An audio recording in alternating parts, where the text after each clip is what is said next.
শেখ হাসিনা ফালানো তো দূরের কথা, একটা চুলো বাঁকা করতে পারে না বিএনপি। শুনতে খারাপ লাগতে পারলেও, এই খারাপ লাগলেও লাস্ট 17 বছর আমরা দেখতে পাচ্ছি এইটাই সত্য। 28 অক্টোবর যখন আমি রিফাত রশিদ মার খাই পল্টনে, তখন বিএনপির নেতারা ওই ককটেলের শব্দে, ককটেল তাদের গায়ে লাগে না, ককটেলের শব্দে পিছন দিয়ে ভেগেছিল। আমরা তখন বসে বসে হলো গিয়ে এখানে রয়েছে পল্টনে মায়ের খাইছি। সো আমাদেরকে যদি এই ভুজুং ভাজুং বুঝে লাভ নাই।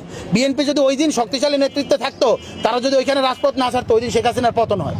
সুতরাং এইগুলো আমাদেরকে বললেন না। আমাদের রাজপথে যদি নামতে বাধ্য করা হয়, এটা বিএনপির জন্য অশনি সংকেত। বাংলাদেশ রাষ্ট্রের জন্য আমি বলবো যে স্টেবিলিটির জন্য ভালো হবে না। কিন্তু বাংলাদেশ যদি একটা বৈপ্লবিক রূপান্তরের দিকে যাইতে হয়, তাহলে আমরা আসলে সেটার জন্য প্রস্তুত আছি। এবং বাংলাদেশের আলটিমেট ফিউচার এইটাই, একটা বিপ্লব করতে হবে এবং একটা বৈপ্লবিক পরিবর্তন করতে হবে।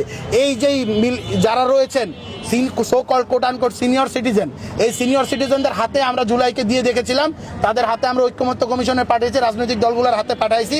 আমরা দেখতে পাইছি যে এতই যে শহীদ, আমাদের 1500-র অধিক শহীদ, 2000 শহীদ, এবং এই যে 30,000-এর বেশি আহত যারা রয়েছেন, এখন হসপিটাল অনেক কাতরাচ্ছে। আমরা প্রায়শই শুনি যে নতুন নতুন শহীদ আমাদের মাঝে আসছেন, যারা জুলাই আগস্টে গুলি খাইছেন।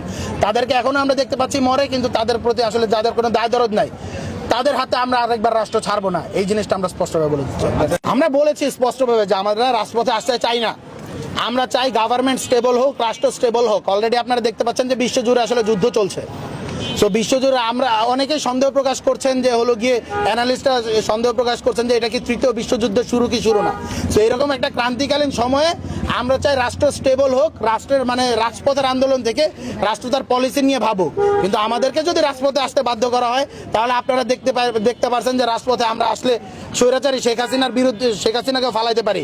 যে শেখ হাসিনাকে ফালাইতে